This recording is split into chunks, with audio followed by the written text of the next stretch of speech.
Welcome to Assembly Calendar. I'm Mike Friesen. With us for our program today, Assemblyman Don Miller. Don Miller represents the 121st Assembly District in New York State, and that includes parts of Onondaga County.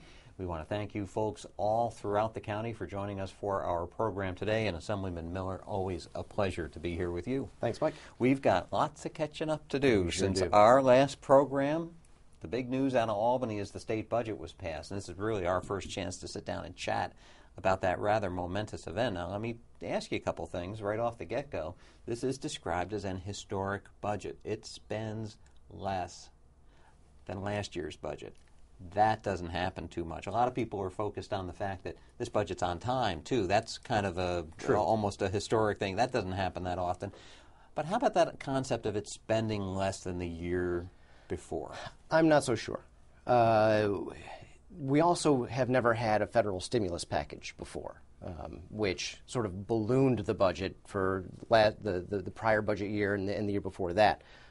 So most of the spending reduction, in fact, all of the spending reduction that you see on the top line of the budget, the $136 billion line compared to $132.5 this year, all of that is a reduction in that federal stimulus money. In the general fund, spending has actually gone up in this budget by something like 3.1 or 3.2%. So did the number go down? Yes, it did. Did spending actually shrink? Did the burden on taxpayers go down? Are anyone's school taxes going down? Is anyone's state income tax going down? No. It's all kind of how you look at it sort of a thing. Well, it all depends on, again, your definitions. In this budget process, a tax wasn't really a tax, it was a revenue action. I didn't see any revenue actions where money went from the public sector to the private sector.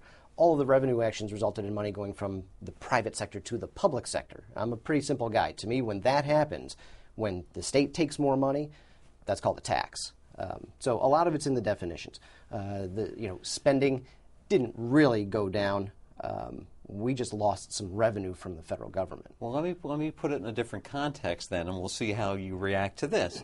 Last November, the voters of the state of New York said, you know what, we want some change in the state, and they gave Albany's political landscape some change. We have a new governor. We have a lot of new members of the legislature, including yourself, and it seemed to be much like what they did in who they sent to Washington, a little bit of a message saying, we don't want business as usual. We want things done differently. Is this budget a representation of something different than what was done prior years here? From that perspective, perhaps. From small victories, and I said on the floor, if this is the best deal that I can get today, I'll take this. Out of 10 budget bills, I voted in favor of 6 of them. I voted against 4 of them. Mostly, I voted against the spending and the taxing portion, some of the borrowing. But there were a couple of small victories. One was it was on time, which in my mind isn't terribly significant, except that that's our job. You don't applaud the soprano for clearing his throat. That's what we're supposed to do. That's the job. It should be on time. One of the other things that may be considered a small victory in this is that we didn't increase any taxes. We didn't do any of the things that we've done over the past 5, 6, 7 years. There was no record spending in this, no record taxing in this. So we sort of slowed down, the train. But in terms of real historic events in this budget, I'm still looking. I guess then what I'm hearing is you haven't dislocated your shoulder patting yourself on the back for some incredible job well done. No, I haven't. One of the other small victories, I think, is that in an environment, a climate, a political climate, where there seemed to be consensus on this budget, there actually were still a number of members who were very precise. They were very careful about how they voted on each of the different bills. There were a number of no votes in areas where you might not expect them to be. So from that perspective, and I don't want to sound demeaning to the institution, but from the perspective of some of the members, mostly freshmen, sort of taking a closer look and trying to understand exactly what it was they're voting on and really dicing things out, saying, well, this part of the budget is good and this part is bad, instead of casting blanket yes or blanket no votes, which has happened in the past.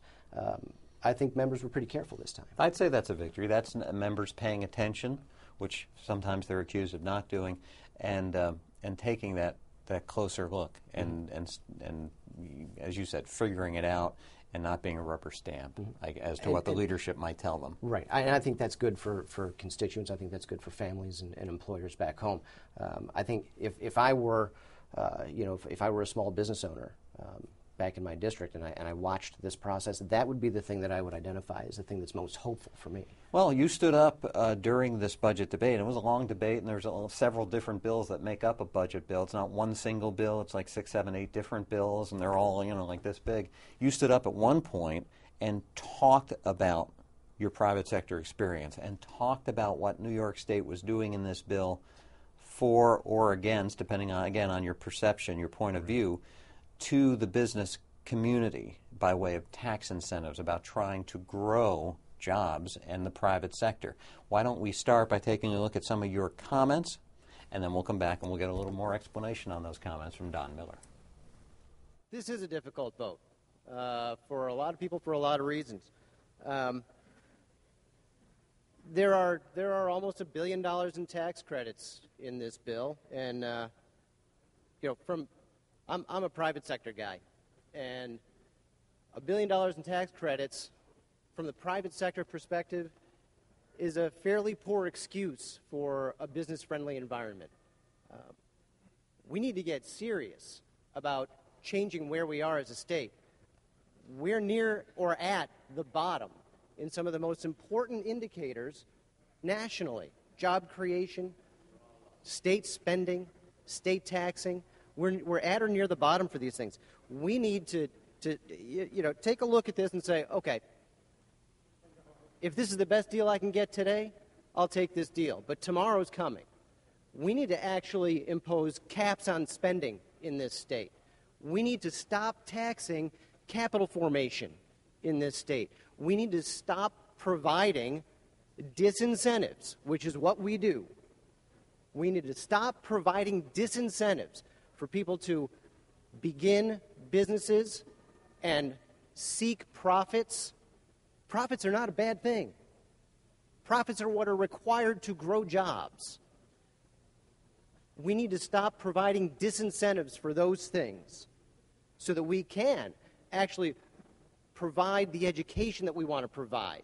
That we can take care of special needs kids that we want to take care of. We can take care of our moms and dads, our grandmothers and grandfathers, the elderly that we want to take care of. We can take care of, we can deal with issues of homelessness. We can deal with issues of health insurance and health care providing.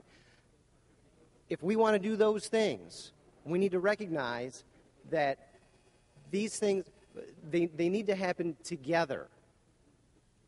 We can't continue to demonize one side of the equation or the other. Mr. Speaker, with great hesitancy, I vote in favor of this bill.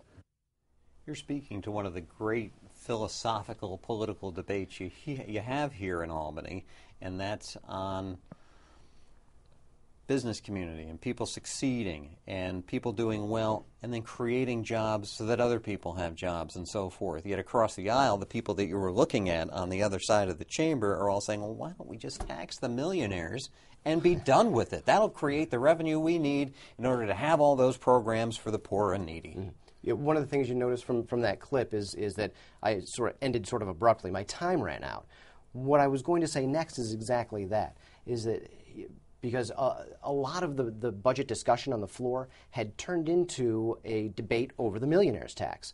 And what I was about to launch into and ran out of time on was there's a simple principle at work here in the millionaires tax. And this is going to come up again.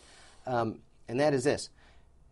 If your goal as a legislative body, as a governing body, if your goal is to increase revenue to the government, which is not my goal, but if that's what the goal is, you can't achieve that by taxing wealth.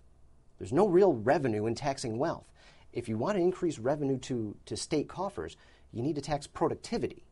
But in order to tax productivity, you have to have productive enterprise out there to tax. And this is where the wheels sort of fall off the wagon when it comes to the millionaires tax. we've got to be very, very careful of what we do in terms of taxing and spending in this state, because we're reaching a point. There's a point in every continuum in the growth of every economy where government sort of falls out of its proper size. Everyone talks about, the buzzword is right-sizing government. What we have to remember is that government is not a producer. Government is a consumer. Government doesn't create jobs or wealth or prosperity or profits. It consumes those things. And so what you need is the other side, and that's what I was referring to on the floor. The other side of that equation are families and employers who create wealth. Right now, we tax the formation of wealth creation. We tax capital formation. We tax productive enterprise. If you want less of something, tax it. It's a very simple axiom. What we need to do in this state is, beyond this budget, is, as I was talking about, we need to get to actual spending caps. We need to get to tax reductions in the state. We need to get to a point where somebody with a great idea in their garage can go out into the marketplace and compete without having to worry about paying a death tax, paying a corporate franchise tax, paying a capital gains tax. Those are the types of things. Abolishing those taxes, which I've introduced legislation to do, abolishing those taxes will provide some of that footing. And then there's the property tax, and there was a talk about putting a cap on a property tax. And of course, in just a few weeks, we're going to be hearing, some places are already hearing from their school districts and how they are responding to some of the budget cuts to education by the budget proposals that they're putting out there. They're going to be voted on in the middle of the month of May. Now, with all that said, there's some things this budget did not do, and among them was institute a property tax cap. That was a big part of the debate, but it was left on the sidelines. It is said that there's going to be some further discussion of that, and I want to show one reference to that debate and that discussion that took part this year by an introduction you made on the Assembly floor of some local officials who came to Albany to talk to you about that very subject. Let's go back to the Assembly floor and Don Miller. House, I'd like to introduce two constituents from my home district, Mr. James Rowley and Mr. Travis Glazier. Jim is the Chief Fiscal Officer for Onondaga County, and Travis is his traveling partner. These two fine gentlemen are here in town talking with me about property tax cap legislation and mandate relief. They work for Joanne Mahoney, the county executive in Onondaga County. Joni is widely recognized as one of the most forward-thinking county executives in the state. If you would please extend the courtesies and cordialities of the House. Thank you. Gladly, Mr. Miller. It's nice to have colleagues come up here and share their experiences with us and educate all our colleagues on important issues of the day. On behalf of Mr. Miller, on behalf of the Speaker and all my colleagues, we want to welcome you. We want to extend whatever courtesies of the floor as we can to you. We ask you to come back real soon. Thank you for being with us here today.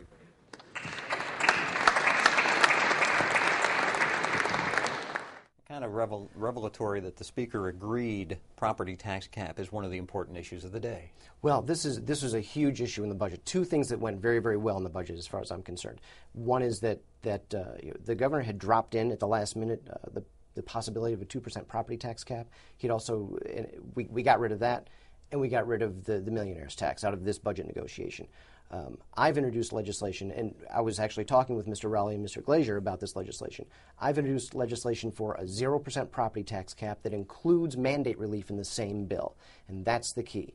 If we're going to get serious about taxes, we've got to cap property taxes at 0, but we can't do that unless we address mandate relief. My bill does both of those things, and that's the direction I want to go. That's what I want to carry beyond this budget process. And I think that's fair to say that those discussions are still to happen during this legislative session. So why don't we just pick those up in our next discussion when we meet next time, Don Miller? Sounds like a good plan. We want to thank you folks for spending your time with us, just like we thank Don Miller for joining us for our program today. We'll hope to see you all soon for our next edition of Assembly Calendar.